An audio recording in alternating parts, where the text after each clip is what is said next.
अस्सलाम वालेकुम, आदाब। मैं हूं खलील फरहाद। यूपी की सियासत में कद्दावर शख्सियत माने जाने वाले मुख्तार अंसारी का इंतकाल हो चुका है।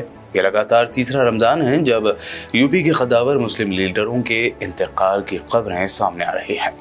साल 2021 रमज़ान में साबिक़ रुकन पार्लियामेंट मोहम्मद शहाबुद्दीन का इंतकाल, फिर साल 2023 साबिक़ एमपी अतीक अहमद का पुलिस के सामने कत्ल, और अब साल 2024 रमज़ान का ही महीना है और यूपी का एक और कद्दावर मुस्लिम सियासी कायद मुख्तार अंसारी का इंतकाल हो चुका है। उन्हें उनके आबाई कब्रिस्तान में उनके वालिद के पहलू में दफन किया गया। मुख्तार अंसारी की मौत के लिए उनके अफराद ख़ानदान ने स्लो पॉइजन देने का इल्ज़ाम लगाया है। आज बात करेंगे मुख्तार अंसारी के बारे में, जानेंगे कि हिंदुस्तान के असर और रसूख वाले सियासी ख़ानदान के फ़र्द मुख्तार अंसारी की ज़िंदगी की दास्तान। साथ ही जानेंगे यूपी के सीएम योगी आदित्यनाथ से उनका झगड़ा क्या था।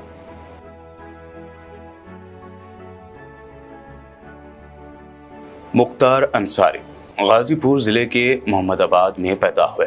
आपके वालिद का नाम सुभानुल्लाह अंसारी और वालदा का नाम बेगम राबिया था। गाजीपुर में मुख्तार अंसारी के खानदान की पहचान एक मोअज़्ज़िज़ सियासी खानदान के तौर पर है।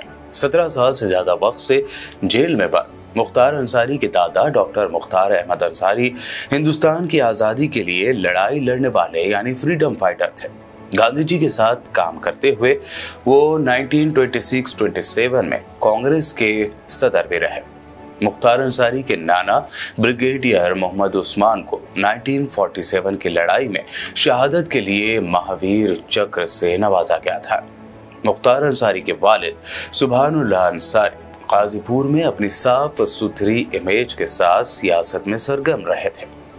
भारत के साबिक़ नायब सदर हामिद अंसारी रिश्ते में मुख्तार अंसारी के चाचा लगते हैं। इसके अलावा मुख्तार अंसारी के भाई अफजाल भी गाजीपुर से एमपी है। खुद मुख्तार अंसारी 5 मरतबा एमएलए रह चुके हैं। मायावती की पार्टी बहुजन समाज पार्टी यानी बीएसपी से मुख्तार अंसारी ने अपनी सियासी इनिंग की शुरुआत की थी। सियासत में एंट्री के बाद मुख्तार अंसारी का 1990 की दहाई में रुआब और दबदबा बढ़ता ही चला गया। उन्हें जुर्म की दुनिया का बेताज बादशाह बताया जाने लगा तो लोगों के दरमियान वो रॉबिन हुड या मसीहा के तौर पर मशहूर भी हुए, यानी गरीबों का भला करने वाला इंसान। इस दरमियान बीएसपी के बाद उन्होंने 2 मरतबा आज़ाद उम्मीदवार की हैसियत से इलेक्शन जीतकर अपने सियासी रसूख का लोहा मनवाया तो 3 इलेक्शन वो जेल में रहते हुए जीत गए। साल 2010 में मायावती ने मुख्तार अंसारी और उनके भाई अफजाल अंसारी को ये कहते हुए पार्टी से निकाल दिया कि उन पर मुजरिमाना केसेस बढ़ते जा रहे हैं। बीएसपी से निकलने के बाद उन्होंने अपनी पार्टी कौमी एकता दल बनाई। 7 सालों बाद यानी 2017 में यूपी के इलेक्शन से पहले अंसारी भाइयों ने अपनी पार्टी को समाजवादी पार्टी में मर्ज करने यानी जम करने का फैसला कर लिया। इत्तेफाक पे हो चुका था और बस रस्मी ऐलान होना था कि अखिलेश यादव ने इस पर ब्रेक लगा दिया। इसके बाद कौमी एकता दल का मायावती की पार्टी बीएसपी में इंजमाम कर दिया गया। साल 2022 के उत्तर प्रदेश असेंबली इलेक्शन में मुख्तार अंसारी ने हिस्सा न लेने का ऐलान कर दिया और अपनी रिवायती मऊ सीट से अपने बेटे अब्बास अंसारी को उतारा। ओम प्रकाश राजभर की पार्टी के टिकट पर अब्बास अंसारी ने मऊ से कामयाबी हासिल की और अपने खानदान का दबदबा कायम रखा। काबिल जिक्र है कि मुख्तार अंसारी के बेटे Abbas Ansari shot gun shooting का इंटरनेशनल खिलाड़ी है। दुनिया के टॉप 10 शूटरों में शुमार अब्बास न सिर्फ नेशनल चैंपियन रह चुके हैं बल्कि दुनिया भर में कई मेडल जीतकर देश का नाम भी वो रोशन कर चुके हैं।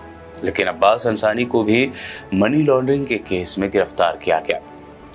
मुख्तार अंसारी की जिंदगी में जब सब कुछ ठीक चल रहा था तो फिर ऐसा क्या हुआ कि मुख्तार अंसारी के जेल जाने की नौबत आई। इसके पीछे कई सियासी वाक़यात हैं। मुख्तार अंसारी की जिंदगी साल 2002 के एक वाक़े से बदल गई।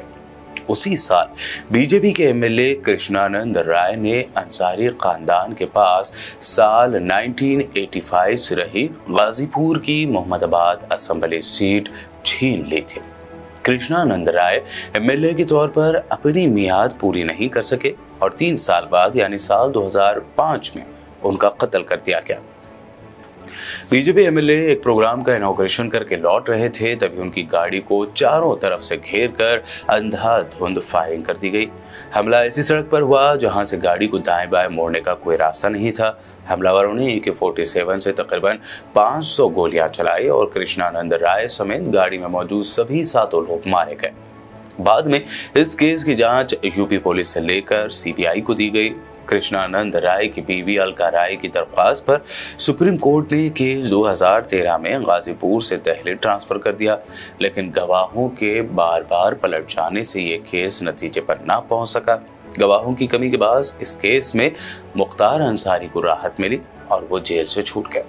वो जेल से छूट तो गए, लेकिन पिछले 10 सालों से उनकी दुश्मनी एक ऐसे शख्स से चल रही थी जो आज यूपी का CM है। जी हाँ, योगी आदित्यनाथ। क्या आपको याद है योगी आदित्यनाथ के पार्लियामेंट में बहाए गए वो आंसू, जहां वो बेसाख्ता रो पड़े थे और ऐवान से गुजारिश की थी कि उनकी सिक्योरिटी के लिए, साथ ही उन्होंने सियासी दुश्मनी की भी बात कही थी। चलिए ये वीडियो देखिए, फिर आगे बताते हैं इस बारे में। Tell us.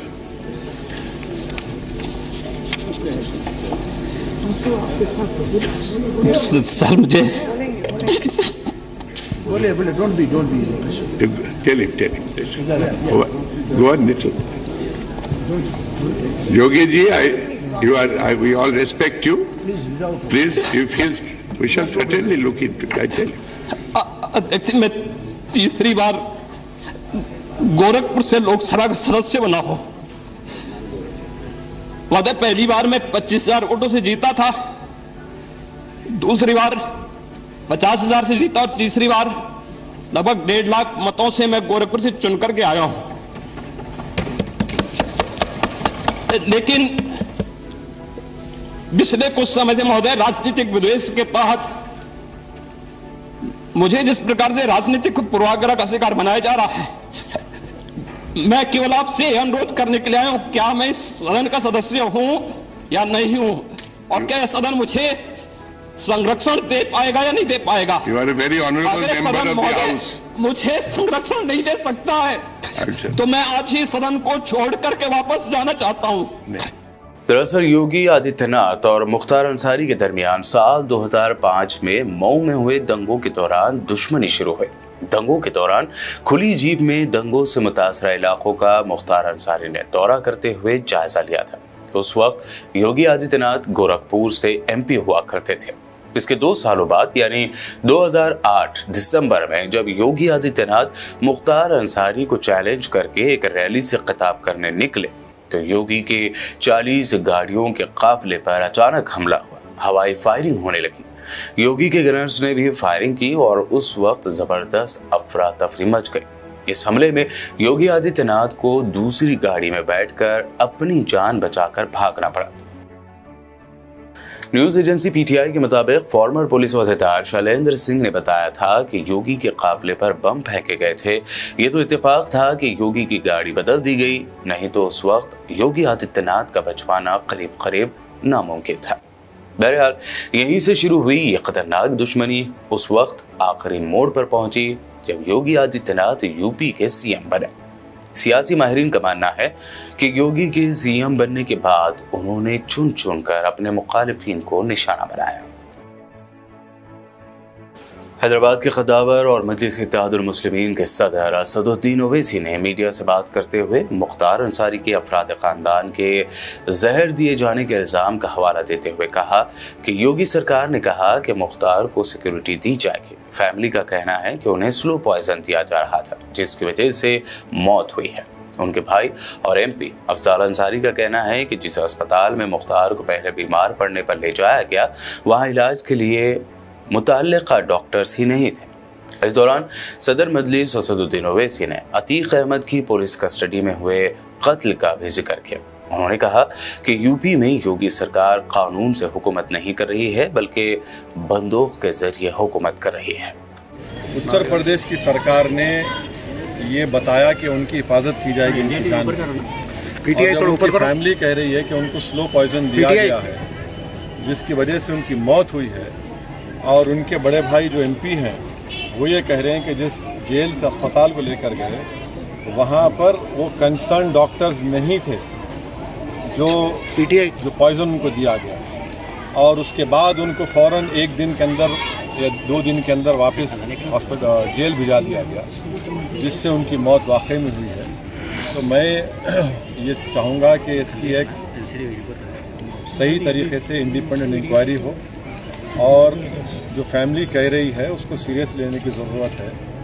ये दूसरा ऐसा वाक़या हम देख रहे हैं कि कन्विक्टेड प्रिजनर को जुडिशियल कस्टडी में उनकी मौत हुई है। एक को तो शूट आउट हुआ, अब यहाँ पर स्लो पॉइजन जो उनकी फैमिली कह रही है उससे उनकी मौत वाकई में हुई। सर अब तो मतलब इस पे जो पॉलिटिक्स हो रहा है, राजनीति हो रहा है, इस पे आपका क्या कहना है? क्योंकि देखिए पॉलिटिक्स का सवाल नहीं है, क्या पॉलिटिक्स हो रही है? नहीं सुनिए, एक आदमी तो मर गया जो जुडिशियल कस्टडी में है, ठीक है, कोर्ट ने उनके ऊपर सेंटेंस दिया, मगर आपकी कस्टडी में है, जुडिशियल कस्टडी में है, और ये तो दूसरा वाकया है। इसमें पॉलिटिक्स क्या है? जब जुडिशियल कस्टडी में किसी की मौत हो रही है और उनकी फैमिली उस एप्रीहेंशन का इजहार कर चुकी है, सुप्रीम कोर्ट वो लोग केस डाले हैं, तो इसमें पॉलिटिक्स क्या है भाई? कि एक आदमी की तो मौत हो गई ना, उसमें पॉलिटिक्स करना क्या है? वो तो अपनी जान दे दी, जान चलेगी उनकी, तो पॉलिटिक्स क्या हो रही? अब जाने की जिम्मेदारी किस पर है? इसमें पॉलिटिक्स क्या करना है? इसमें तो सच्चाई को जानना है, जस्टिस करना चाहिए। बहरहाल खद्दावर या बाहुबली लीडर अतीक अहमद हों या मुख्तार अंसारी हों या फिर बिहार के ऐसे सियासी खद्दावर लीडर शहाबुद्दीन हों, गुज़िश्ता 4 सालों के दौरान रमज़ान के महीने में ही ये तीनों कायदीन इंतकाल कर गए। एक तरफ जहां उत्तर प्रदेश में अखिलेश यादव और मायावती ने माजी में सियासी फायदे के लिए अतीक अहमद और मुख्तार अंसारी का इस्तेमाल किया, तो वहीं बिहार में आरजेडी ने शहाबुद्दीन के लिए सियासी भरोसा किया। लेकिन यूपी के गाजीपुर में बीजेपी एमएलए कृष्णानंद राय और प्रयागराज में बीएसपी के एमएलए राजूपाल के दिन दहाड़े कत्ल के मामले में नाम सामने आने के बाद अतीक अहमद और मुख्तार अंसारी को मायावती की पार्टी बीएसपी और अखिलेश यादव की पार्टी एसपी की जानिब से सियासी पनाह नहीं मिल सके, और इसके बाद जो हुआ आप जानते हैं। यूपी में योगी सरकार का आना उनके लिए बुरे दिन की शुरुआत हो गई। अतीक अहमद और उनके भाई को पुलिस कस्टडी के दौरान गोली मारकर कत्ल कर दिया गया, तो वहीं मुख्तार अंसारी की भी जेल से सिर्फ नाश ही वापस आ सके। दूसरी जानिब बिहार के एक और कद्दावर मुस्लिम लीडर शहाबुद्दीन की बात करें तो उन्होंने नीतीश कुमार को मौका परस्त सीएम बताकर अपने लिए मुसीबत मोल ली, जिसके बाद उन्हें बिहार से तिहाड़ जेल भेज दिया गया और फिर शहाबुद्दीन वहां से कभी जिंदा वापस ही नहीं लौट सके। तो ये रहा गुज़िश्ता 3 से 4 सालों के दौरान रमज़ान के दौरान एक एक करके कत्ल कर दिए गए और इंतकाल कर गए कद्दावर मुस्लिम लीडरों का हाल।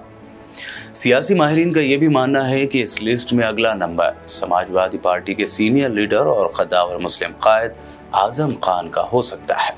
इस बारे में आपका क्या ख्याल है? हमें कमेंट करके ज़रूर बताइए। मिलते हैं अगले एपिसोड में, तब तक के लिए दीजिए इजाज़त और देखते रहिए BBN चैनल।